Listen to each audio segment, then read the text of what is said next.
We were getting, this is definitely some kind of wounded masculine, and there is a dream space, pregnancy, a whole lot of stuff going on. Go to part one.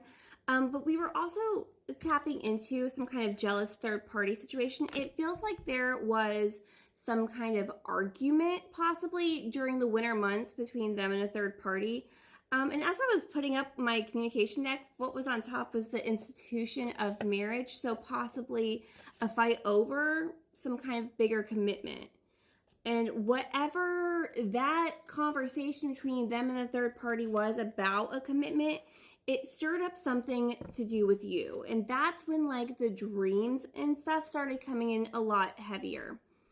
And it's like there has been some kind of call to action that they know they need to do. Like that's not, there's no sending you a message or calling you on the phone. Like there's something that has to be confronted face to face, and it has to do with whatever feelings came up from this argument with the third party around winter. Why we're having such a big break between winter and them making some kind of move here. It feels like, again, we started part one with talking about how this person has always kind of lacked in taking accountability. This is a runner energy. It's not easy to turn themselves around and face something when it's much easier to just run or hop from town to town. It's easier just to go somewhere where no one knows them and knows what they've done or knows like how they've acted, how they've behaved. And it's like something about this dream space, it has been revving up, and now it's like the third party has been watching you. So I don't know if they knew about you whenever the argument happened, or if they just started like keeping an eye on things, and somehow recently they're worried about the third party doing something or reaching out to you. And it's like whatever argument took place around the wintertime, if they said things about you to like smooth over the situation to whoever the third party was, it's like that's being held over their head. So whatever the third party would say to you, it would be something I feel like kind of negative, mean-spirited that person might have actually said. And it's not, it wasn't how they really felt. It's like whatever they did while they were still in that very, very low vibrational energy to just like get through the day, right? To like smooth it over.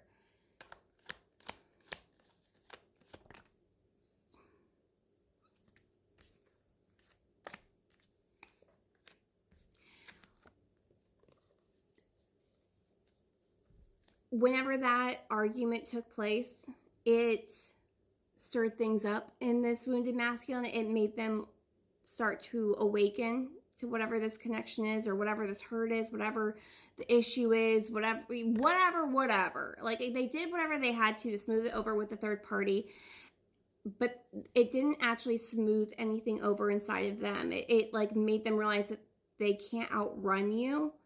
So there is going to be some kind of visit. The thing is, they're not showing up in that wounded masculine energy. Yeah, they're a little wounded, but they're showing up taking accountability, leadership.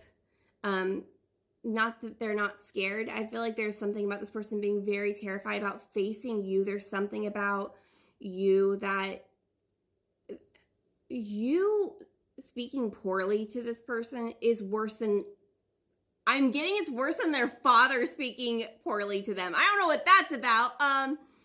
They take it, your word is law. There's something about that when you say it, whether it's like I love you or I'm gunning for you. You know, like whatever that is, they hold you in a high regard. So especially they don't want the third party talking to you about how they spoke about you in a not so high regard. So they're showing up in Emperor energy. And they got a lot to say. We're going to go to part 3 and we're going to figure out, hopefully we can figure out what it is they're trying to say.